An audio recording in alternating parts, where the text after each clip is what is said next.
Hello, everyone, and welcome back to the podcast.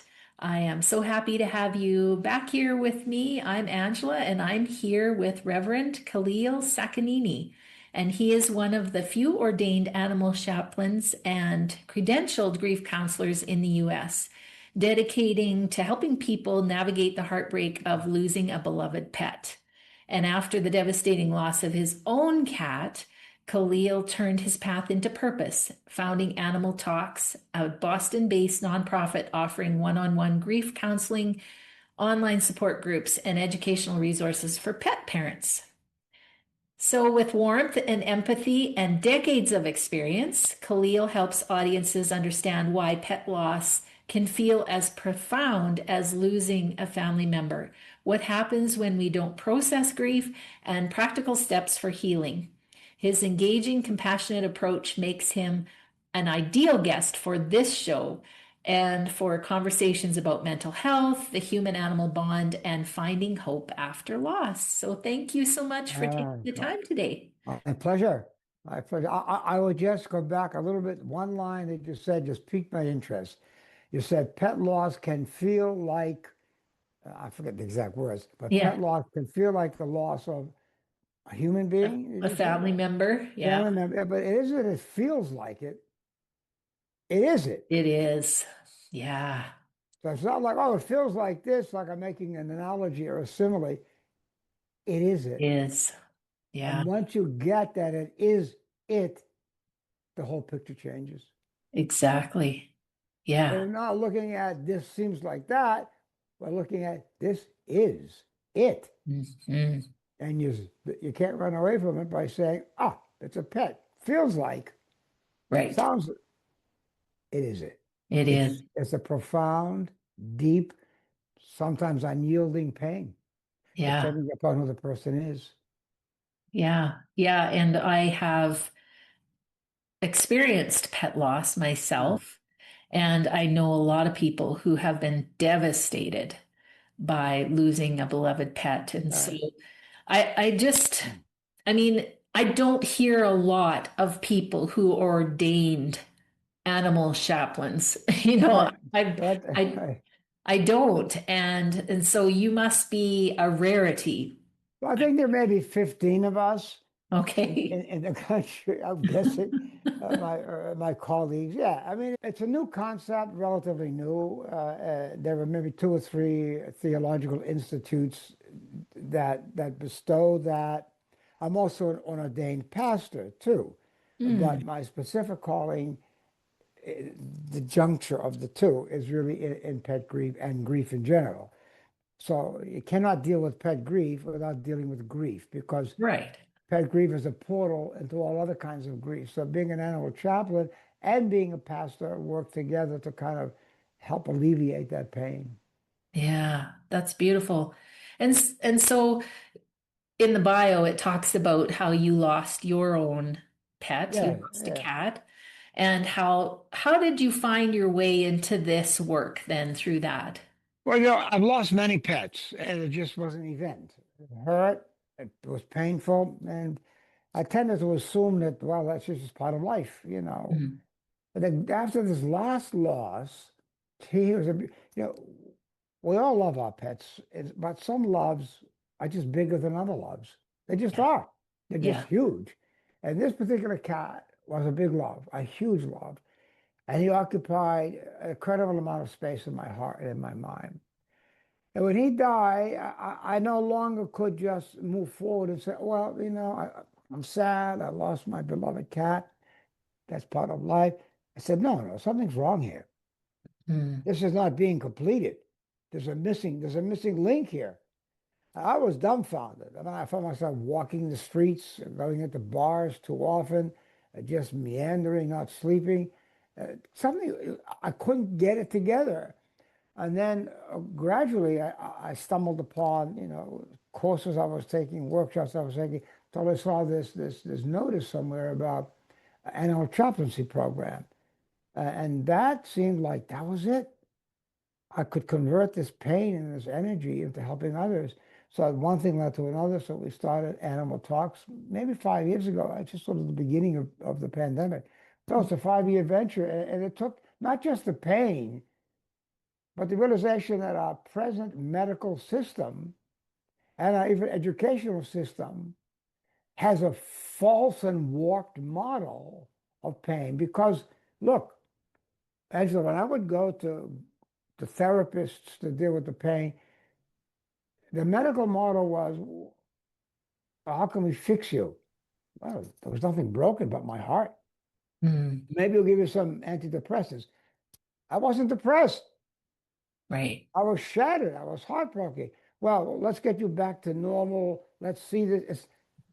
It's not a mental health issue. What's wrong with you? It's a spiritual and emotional issue. And in that struggle with maybe 5 or 6 therapists, I was a little slow to pick up on it. I kept on saying, what's going on here? Everybody wants to treat me as if I have a mental illness. Right. But I don't have a mental illness. I'm just profoundly sad. And then the light went on for good. And it's, okay, I now see where the path lies. Yeah. Wow. And so now you're using that understanding to be able to actually help people in grief, and specifically who have lost pets, who I think maybe don't get the recognition or the acknowledgement that they deserve. Um, Yeah. People downplay it, right? Well, there's little Yeah. on this, and there's this BBC article that came out, I don't know, maybe a month or so ago. It talked about the neurological pathways, the place in the brain where a love and anguish over the death of a pet is the same place as the love of a child. There is very little neurological pain pattern difference between loss and loss and loss and loss. Hmm. Whether you're losing a job, a spouse, your health, your home, your pet, it comes from the same pool of pain. Now, some of that's more recognized than others. When we recognize as a society anger, jealousy, irritation, whatever. But grief is still a relatively newcomer to the pantheon of emotions. We can get in with anger management courses, this kind of thing, self-esteem, because we have.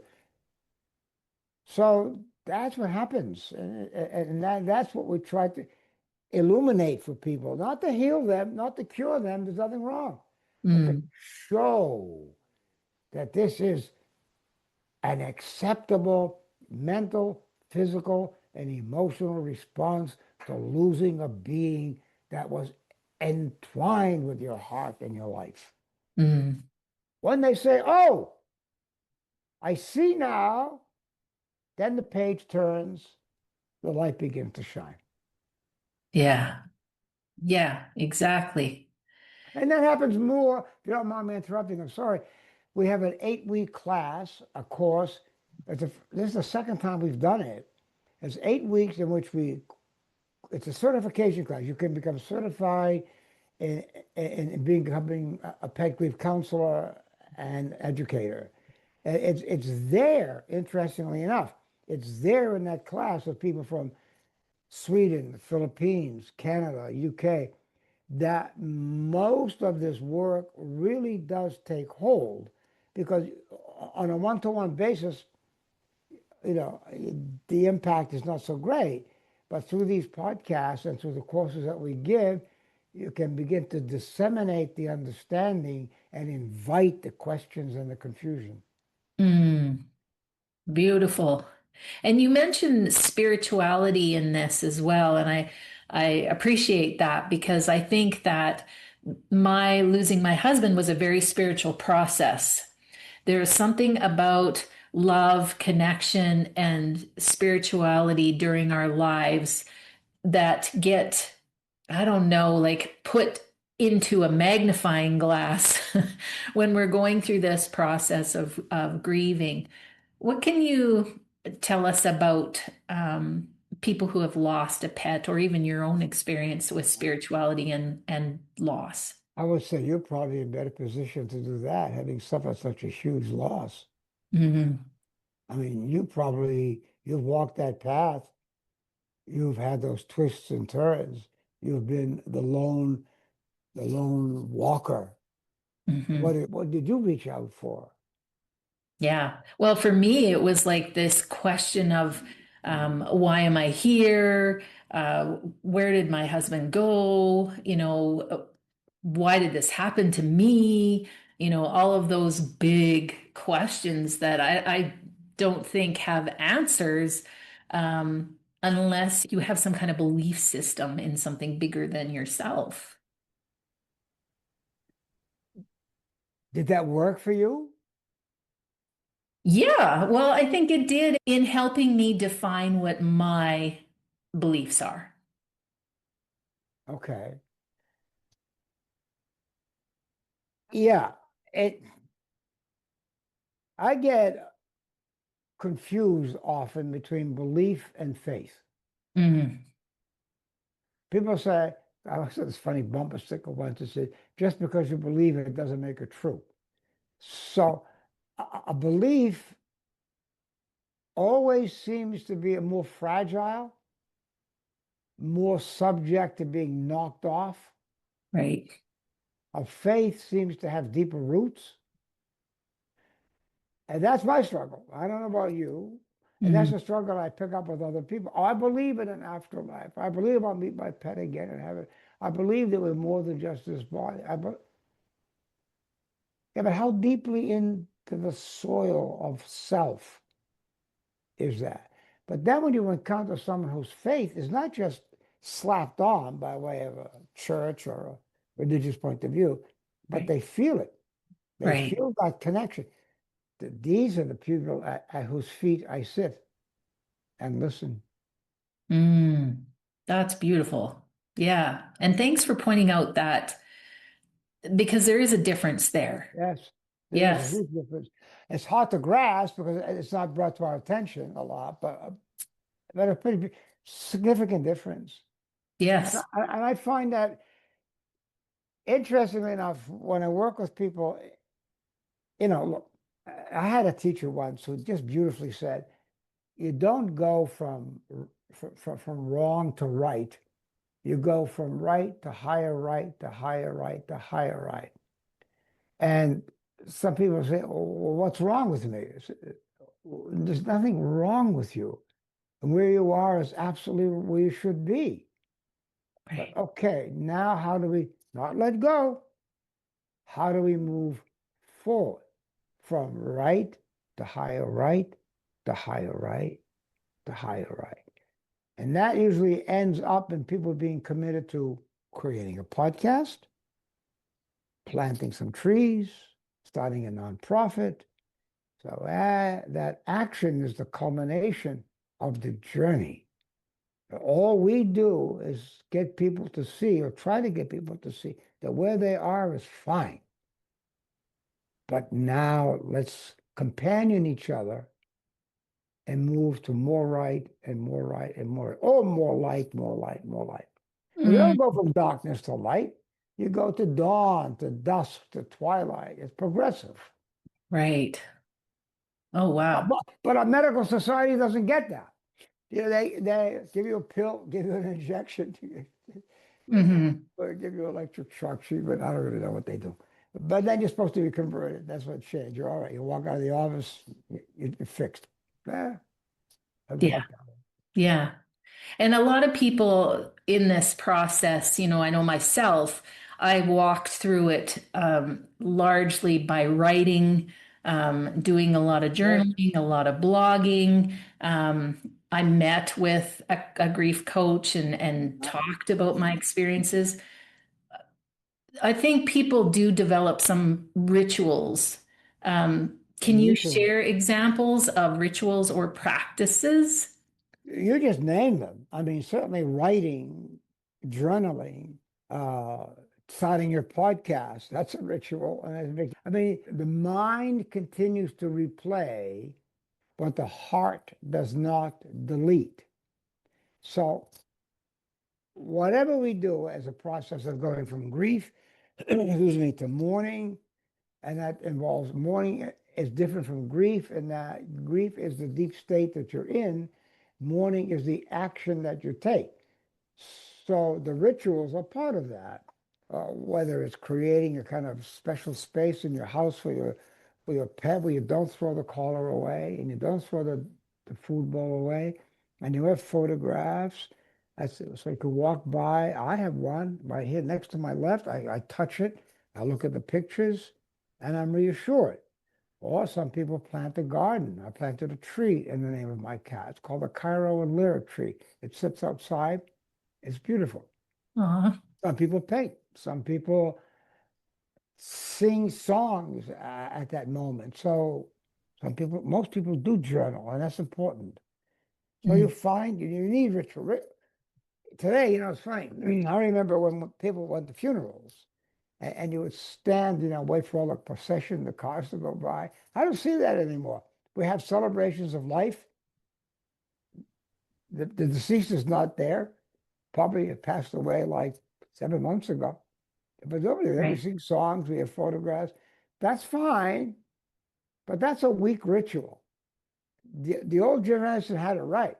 We had funerals and you wept and you cried and you whatever you did, it's like get it out. Get Hmm. it out. Externalize it. Whether it's talking to a therapist or a group or mourning or planting trees, Right. it can't stay in. Hmm. Let's Hmm. just talk to me. Come to me. Let's companion each other. Let's walk together. But don't look to me for help or healing. That's your job. I'm just a Right. witness. Right. And pets, I tell you what's so profound about this, Angela, in my mind. Look, to be candid, all of our human relationships are complex and troubled. Yeah. We have infidelities, we have betrayals, we have criticisms, we have judgments, we have jealousies, we have arguments. It's terrible what we do to each other. You don't have that with your pet. Hmm. Nothing. You're not going to get into an argument or slam the door or decide to go out drinking or go to a motel for the night or not eat dinner or not sleep in the same bed. They don't have that stuff. That Hmm. relationship is the purest you'll ever get, except maybe to a child when the child is a child. Right. So, because of that, because the pet brings out our better selves, guess what? When that pet passes, we are terrified that we will revert back to the self that we can't stand. Oh, That judgmental, shadow self, negative, argumentative, quarrelsome. We're afraid of falling back into that self that the pet, through its divinity, managed to move us out of. yeah. Wow. So who wouldn't grieve eternally and deeply for that missing? It isn't like the pet that we're missing. That's true. Hmm. But that self that was created through that life. Yeah. And so when we're talking about grief, we talk about timelines. And I know for me, it was always like, well, how long is this going to last? And I quickly Good found question. out that there is no timeline. Yeah. Um, but how do we know when our grief is become complicated or Yeah. become prolonged to a point where we're going to need some help? Well, you're right. I mean, to the question, how long will this grief last? Our answer is almost always, how long will the love last? Mm. Well, the love will last forever, so the grief will last forever. It softens in time. You begin to remember with a little more joy than sadness or grief. I mean, you should always get help. If you feel you need it, you should always get it. There's no line. I object to the psychiatric and medical profession's definition of complicated or prolonged grief, the DSM-5, I think it is, or 6. They talk about that if you have longing for the beloved, if your grief lasts more than a year, if you feel your life isn't of any value without your beloved, those, come on, that's what natural grief is. That's not complicated or complicated or stubborn grief. Why would you Mhm. define it that? They did it again. They told us what we were feeling was wrong and therefore subject to mental health. So now the insurance company gets paid and the therapist can charge the insurance company. Mm. If the pain doesn't soften, if you haven't talked to anyone, friends, counselor, companion, faith leader, if you feel you can't remember with some joy and only sadness, then some more work is necessary. Mm. Yeah. So tell us a little bit more about how people can find you Oh, and your organization. well, the website, I don't know whether you have it in your, yeah, you must in your notes. It's Animal Talks Inc. There's an S at the end of it, animaltalksinc.com. Okay. We have, well, we have a monthly grief healing session. The next one is January 18th. We were 4, 5, 6, 7, 10 people, one person, whoever. We just come and we just share, and it's guided. It's not controlled or run, it's guided. We have an 8-week class for people interested in diving more deeply into this process and learning about it and becoming certified. We have other courses on our site. One is, I think, Pets in the Afterlife, which has forever been popular. Uh, and one is, I think, how to run a group. So animaltalksinc.com or email me directly. And my email is on the site. If you have a question that really is driving you a little bit batty and you really want some relief from it. Yeah. So I encourage people to go there and check out your Yeah. website. All right. And is there anything else you wanted to add before we wrap up? No, I mean, I wish we could talk directly to your listeners or to your viewers. It would be great to hear Mhm. what their questions are. It might Right. be fun to ask them what their questions are and then forward them on to me and Yeah. have another Zoom session in which you ask me the questions that they ask you, and that could be a kind of interesting dialogue. No, the only thing I would add is these kinds of programs are critical for educational purposes and comfort purposes. Um, Grief is not your enemy. Do not treat it as hostile. Do not think it's something you have to get rid of or get past. Embrace it. Stay with it. Hold it close to you.